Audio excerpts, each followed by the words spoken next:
Sa probinsya ng Aurora, bayan ng Baler, aming nakapanayam si Nanay Rosie, 71 na taong gulang, na ang kaniyang pangunahing hanap buhay ay ang paggawa ng suman sa palaspas, na kung saan 5 dekada niya na itong ginagawa. Narito ang maikling dokumentaryo kung paano niya ito ginagawa sa araw-araw.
Noon nagagawa ako ng suman, mga 20 years ako.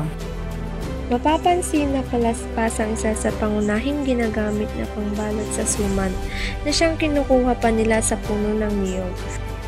Palaspas ang ginagamit dahil yun ang popular. Ngayon, pwede rin naman yung suman balutin sa dahon ng saging.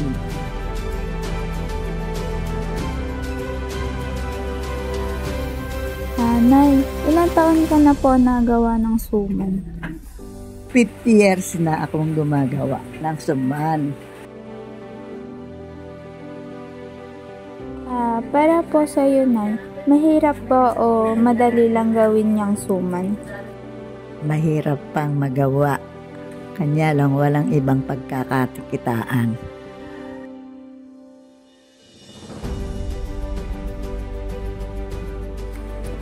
Ano po yun? Araw-araw po kayo nagawa or kapag may order lang? Pag may nagpagawa, tinatanggap ko para magkaroon akong ng kita.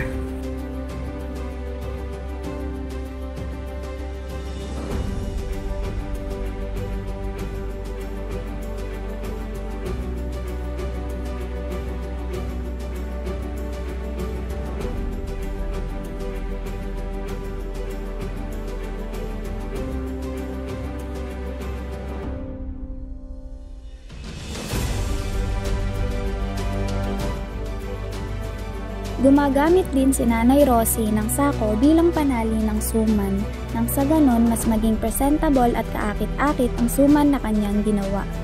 Bukod sa palaspas at sako bilang panali, napansin din namin na mano-mano niyang kinayod ang niyog sa paggawa ng gata. Hindi siya gumamit ng bagong technology o makinarya sa paggawa nito kundi kayurang nakasanayan lang ng marami.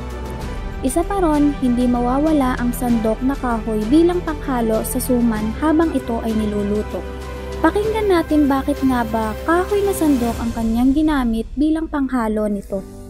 Para sa akin, mas maaluwan o maginhawa ang paggamit ng sandok na kahoy kasi pwede kang lumayo ng kaunti ron sa kaldero nang para hindi ka naiinitan. Para yung paghahalo mo, tuloy-tuloy lang. Pero yung iba, sandok na ginagamit lang natin na maiksi, mahirap. kailangan nakalayo ka para hindi ka mahirapang maghalo at mainitan.